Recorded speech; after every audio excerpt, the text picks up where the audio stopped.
Hi అండి అందరికీ. అందరూ ఎలా ఉన్నారు? బాగున్నారా? నేనైతే బాగున్నా అండి. మీరు కూడా బాగుండాలని మనస్ఫూర్తిగా కోరుకుంటున్నా. ఎండ అయితే గట్టిగా కొడుతుందండి.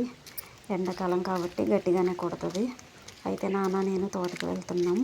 చాలా రోజుల తర్వాత అయితే తోటకి వెళ్తున్నాం అన్నమాట.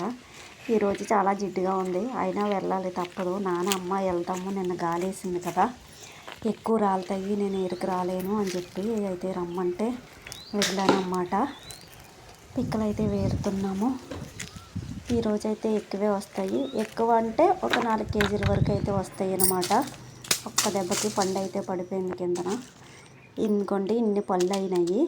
ఈ పళ్ళన్నీ ఏరిన తర్వాత రిగిపిన తర్వాత 4 కేజీల పిక్కలు అయితే వచ్చినాయి. ఇంటికైతే వచ్చేస్తున్నాం ఫ్రెండ్స్. ఇంటి దగ్గర అయితే చాలా పని ఉంది. ఇంకా ఇడ్లీ పెడదామని మినపప్పు అయితే నానబెట్టానండి. గ్రైండర్ అయితే పాడైపోయి చాలా రోజులు అయ్యింది.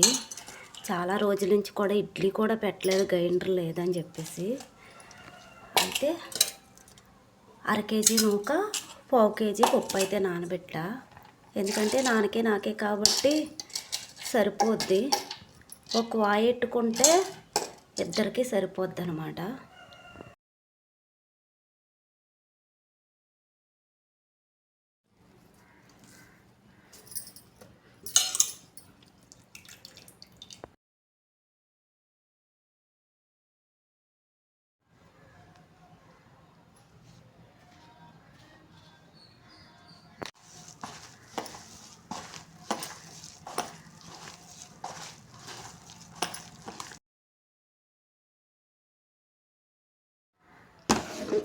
ఇప్పుడైతే ఇది ఫ్రిడ్జ్లో పెట్టేస్తానండి. రేపు పొద్దున్న కానీ సాయంత్రం కానీ అయితే ఇడ్లీ పెడతాను. నాన్న అడిగి సాయంత్రం పెడతాను అని అడుగుతాను, వద్దు అంటే రేపు ఉదయం పెడతాను.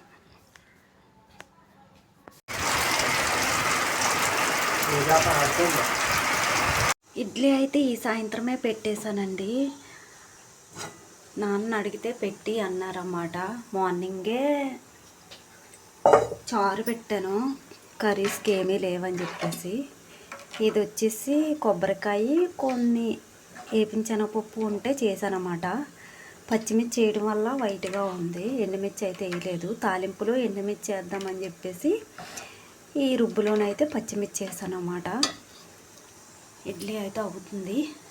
ఓకే ఫ్రెండ్స్, ఈరోజు వ్లాగ్ అయితే ఇది. నచ్చితే కనుక లైక్ చేయండి, సబ్స్క్రైబ్ చేసుకోండి. ఇంకా నచ్చితే కనుక కామెంట్ చేయండి. బాయ్.